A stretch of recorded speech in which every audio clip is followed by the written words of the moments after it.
I've been considering where to attach the inlet for the cold air to come into the carburetor, either here, where Steve, for instance, has his attached. It picks up air just in front of the radiator, so through here. Or I'm wondering about using this area here. There's obviously a void at the back, and that appears to go down. Looking at the arrangement at the bottom here, that panel comes down here. There's a divider, but that leads up to that hole that's just behind the light bulb. If there's air rushing in here, I actually don't see why I can't use that inlet there. It's separated off here, but not there. So there's an air inlet there with just a bit of wood and a hammer. These trumpets on the end actually just tap out. And that's it when it's out. Just test fitting the old horn in there. I think I only need to just cut off just a small portion of the top, and that pipe should fit over. To make it easier for the second one, I thought I would take off a little bit more around the edge. And compared to the first one, it's been a lot easier to get that to go into the tube. Ways of reattaching this horn end. I've opted to go down the route of a small rivet. So one underneath and one on top. So that's the clamp in place, just on the other side of the flare on the horn, and it just comes up to the edge here. And then over this, I'm now going to put a piece of shrink tubing.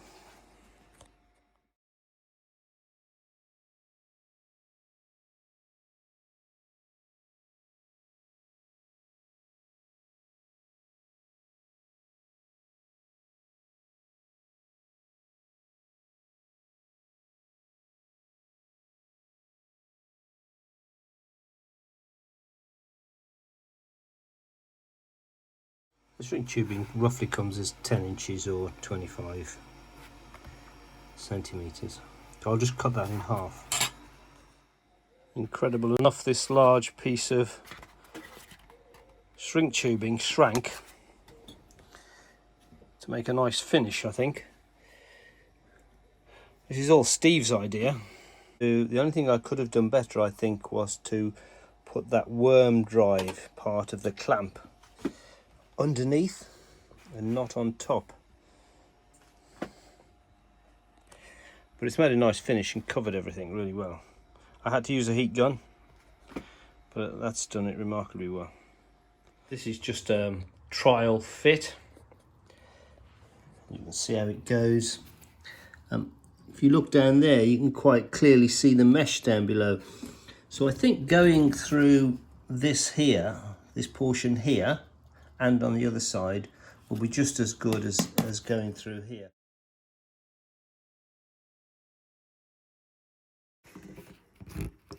So this was the Jubilee clip. This is a 50 to 70 Jubilee clip. But this time I'm going to make sure I put the worm drive underneath. Now that's securely clamped, I'm going to put this on.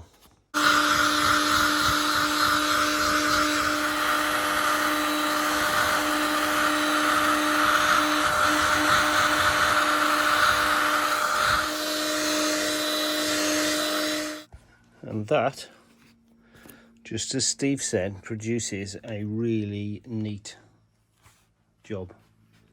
Now I have to just work out how to get this octopus into the car. As I mentioned, I had to take off these two side panels just so that I can gain full access to that slot, and then I'll have to possibly redesign those. I looked at both sides and decided that the most important thing was to get this one positioned so the snorkel faced as best it could, so this would run in between the radiator cap and the fuse box. The wire is in between these two pieces of string, so I'm cutting it so I leave behind as much of the silicone tube well away from that wire. I've watched it carefully and the bonnet strut actually pushes it to one side. That bend is more rounded, and also now it's keeping it away from this edge. Long term, that would be the ideal, to have this tube actually fitted on there somehow so that it could be removed, as you might get in a modern car.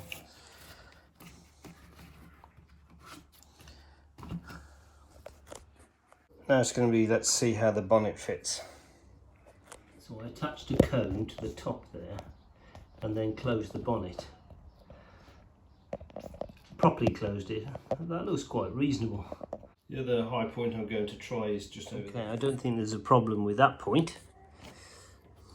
That's fine.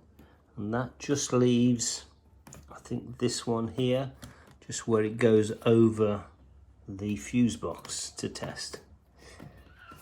Well, okay, that gets fairly well squished. So that's going to be the high point there. So about there.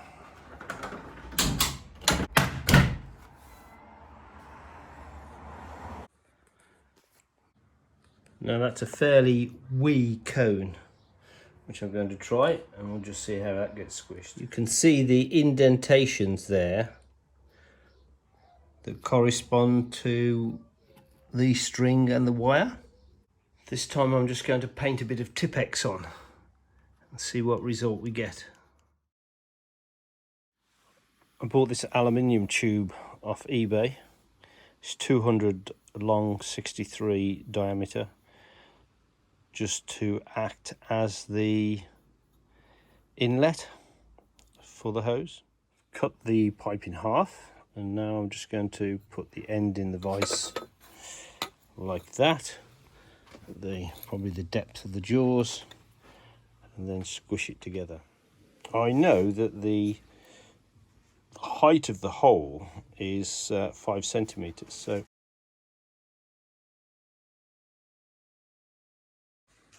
I've lined the jaws up at the bottom, and that would be just a question of bringing this in to 5 centimeters.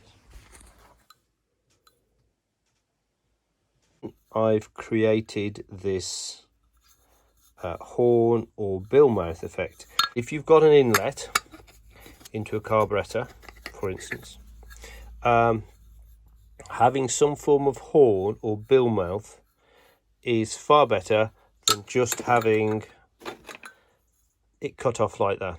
I know it's not very good. I created it using 2 ball peen hammers. So just by putting it on there and then hitting it with the other ball end, I was able to create that bill mouth. It's better than not having a horn effect. This is the one that I cut off the air intake, which is actually not too dissimilar. I did want it so with this air inlet pipe attached there, I did want to be able to remove it.